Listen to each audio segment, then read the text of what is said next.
जो दिन में खंडर दिखती है वो रात को अपने आप जिंदा हो जाती है। कोई भी पक्षी इस हवेली के आसपास भी नहीं घूमता, क्योंकि इस हवेली से कोई जिंदा वापस लौटा ही नहीं। एक रात बंटी कबूतर गाड़ी से अपने परिवार के साथ उसी रास्ते से जा रहा था, तभी अचानक से उसकी गाड़ी खराब हो गई। अरे ये गाड़ी रुक कैसे गई? यहाँ तो कोई मैकेनिक नजर नहीं आ रहा है। माँ, मुझे सामने एक हवेली दिख रही है, शायद हमें वहाँ कुछ मदद मिल जाए।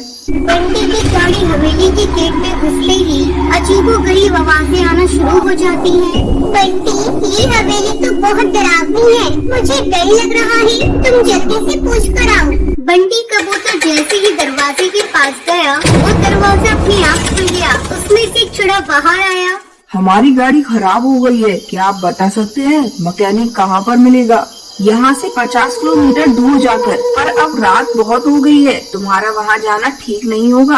आज रात यहीं रुक जाओ, कल सुबह होते ही मैं मैकेनिक को बुलवा दूंगा। अब बंटी कबूतर टुन्नू चिड़ा की बात मान लेता है और अपने परिवार के साथ हवेली में रुकने के लिए आ जाता है। बंटी, हवेली बहुत ही डरावनी लग रही है, मुझे कुछ ठीक नहीं लग रहा है, मेरी मानो वापस कार में चलते हैं। बंटी टुनटुनी की एक नहीं सुनता और उसे चुप करा देता है। आप यहाँ मॉल में आराम कीजिए, खाना लग चुका है, और किसी चीज की जरूरत पड़े तो मुझे आवाज दे देना। बंटी अपने परिवार के साथ खुशी खुशी खाना खाने लगा, लेकिन टुनटुनी को हर जगह डरावनी साई दिख रही थी। तभी टुन्नू चिड़ा छुप कर उन्हें देखने लगा।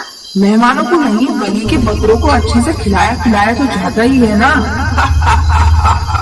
खाना खाने के बाद वो सब सो गए। उनके सो जाने के बाद एक भूतिया चिड़िया का साया टुनटुनी के पास आया और उसे मारकर उसमें घुस गया। टुनटुनी कमरे में गई और वहाँ एक झूले में बैठकर झूलने लगी। टुनटुनी के हंसने की आवाज सुनकर बंटी उठ गया। अरे ये अचानक टुनटुनी कहाँ गई और ये हंसने की आवाजें कहाँ से आ रही हैं? वो कमरे में जाने के लिए उड़ने लगा, लेकिन वो उड़ नहीं पा रहा था। ये क्या हो रहा है? बंटी ने पीछे मुड़कर देखा तो उसके माँ पापा वहाँ नहीं थे। माँ पापा कहाँ गए सब? वही हवेली की छत पर भूतिया टूनी चिड़िया अपने पति टुन्नू चिड़ा के भूत के साथ बातें कर रही थी। आज भी वैसा ही दिखता है जैसे ये जंगल 100 साल पहले था। ये हमारी जागीर है, भला इसे कौन बदल सकता है? वो देखो पक्षियों के घोंसले, वो पक्षी दूर दूर चली गई। हमारा खौफ इन जंगल वालों के दिलों में है, लेकिन ये टुनटुनी का परिवार बिना हमारी इजाजत के हमारे घर में घुस गया। इसकी सजा तो इन्हें मिलेगी ही। अब एक पक्षी बचा है, उसे भी खत्म कर दूंगी। बंटी अब भी उड़ने की कोशिश कर रहा था, तभी वहाँ टोनी चिड़िया की आत्मा टुनटुनी के रूप में आ गई। टुनटुनी, माँ पापा कहाँ हैं? वो तो चली गई जहाँ उन्हें जाना चाहिए था। ये क्या बोल रही हो टुनटुनी? मुझे कुछ समझ में नहीं आ रहा है। अब तो भी उन्हीं के पास जाएगा। टोनी चिड़िया की आत्मा ने बंटी कबूतर को हवा में उठा दिया और फिर उसे दीवार पर पटक दिया। टुनटुनी, मैं तुम्हारा पति हूँ। लेकिन मैं तेरी पत्नी नहीं हूँ। ये कहकर टोनी चिड़िया की आत्मा बंटी कबूतर को मार देती है और कमरे में जाकर अपने झूले पर झूलने लगती है। टुन्नू, देखो ना, ये झूला मेरा है, लेकिन कोई भी इस पर मुझे झूलने नहीं देता है। सब मेरी मर्जी के बिना इस घर में आने की कोशिश करते हैं। ये मुझे बिल्कुल पसंद नहीं। टूनी, तू परेशान मत हो, ये झूला तेरे लिए बनवाया था मैंने। तू इस पर रोज रात में झूलना, तुझे कोई मना नहीं करेगा। हाँ टुन्नू, अगर किसी ने मुझे परेशान किया तो उसका हाल टुनटुनी के परिवार जैसा होगा। सबको खत्म कर दूंगी मैं। ये कहकर टूनी चिड़िया की आत्मा जोर जोर से हंसने लगी और वहाँ बेचारी टुनटुनी का परिवार अपनी जान खो बैठा था। और टूनी चिड़िया की आत्मा रोज रात में हवेली में झूला झूलती थी और दिन में वो हवेली खंडर हो जाती है। सुंदरवन जंगल में कालू कुई नाम का एक ढाबा था। वो बहुत ही ज्यादा मशहूर ढाबा था। जो भी पक्षी वहाँ से गुजरता था वो उसके ढाबे का खाना खाए बगैर नहीं जाता था। अब कालू कौवे को इस बात का बहुत घमंड आ जाता है। एक रात की बात है, टूनी नाम की गरीब भिखारन चिड़िया उसके ढाबे पर आती है। कालू भैया, ऊपर वाले के नाम पर कुछ दे दो रे भैया, ऊपर वाला तुम्हें खुश रखेगा। मैं भूखी हूँ भैया, तुम्हारा होटल तो कितना बड़ा है। चल भाग यहाँ से। आई बड़ी बेकार, जब देखो मुंह उठाकर आ जाते हैं। ये ढाबा है, कोई धर्मशाला नहीं। ये कहकर कालू कौवा टूनी चिड़िया को धक्के मार के वहाँ से निकाल देता है। अगले दिन कालू कौवे का नौकर चिंटू चिड़ा आता है। मालिक, वो भिखारन टूनी चिड़िया ढाबे के बाहर भूख के मारे मर गई है, अब क्या होगा?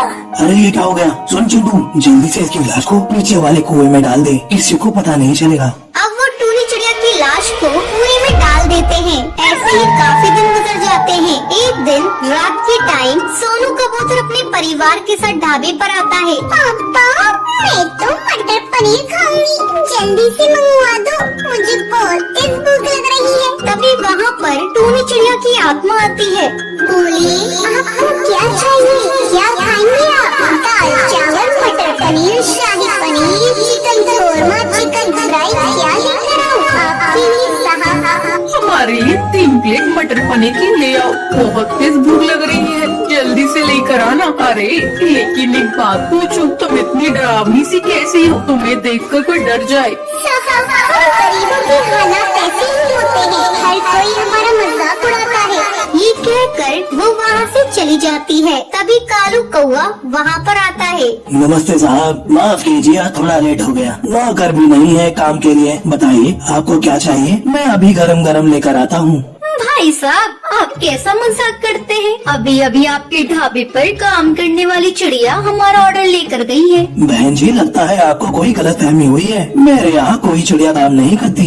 ये सुनकर वो तीनों वहाँ से भाग जाते हैं। अब रोजाना कालू कौवे के ढाबे पर अजीब अजीब घटनाएं होने लगती हैं, जिससे सब पक्षी डर जाते हैं और उसके ढाबे पर आना छोड़ देते हैं। एक दिन चिंटू चिड़ा कालू कौवे से कहता है, साहब, मुझे लगता है ये वही भिखारन चिड़िया कर रही है जिसे आपने खाना खाने के लिए नहीं दिया था और उसकी मौत हो गई। हाँ चिंटू, मुझे भी लगता है। तू ही बता मैं क्या करूँ? साहब, मैं एक जादूगरनी को जानता हूँ, वो सब पक्षी की आत्मा को काबू करना जानती है। अगले दिन कालू कौवा और चिंटू चिड़ा जादूगरनी की गुफा में जाते हैं और उसे सारी बात बताते हैं। कालू कौवे, ये तुमने क्या किया? इतने घमंड में आकर तुमने एक मासूम चिड़िया की जान ले ली। अब जादूगरनी अपने जादू मंत्र से टूनी चिड़िया की आत्मा को वहाँ पर बुलाती है। किसी ने भी मुझे नुकसान पहुँचाने की कोशिश की, मैं उसे मार दूंगी। कालू कौवा, मुझे जरा सी भी शर्म नहीं आई। उस रात अगर तो मुझे खाना दे देता तो मैं आज जिंदा होती, अपने बच्चों के पास होती। मैं तेरे ढाबे को भूतिया ढाबा बना दूंगी, ये मेरा वादा है। तूने मेरे साथ बहुत गलत किया, बहुत गलत किया।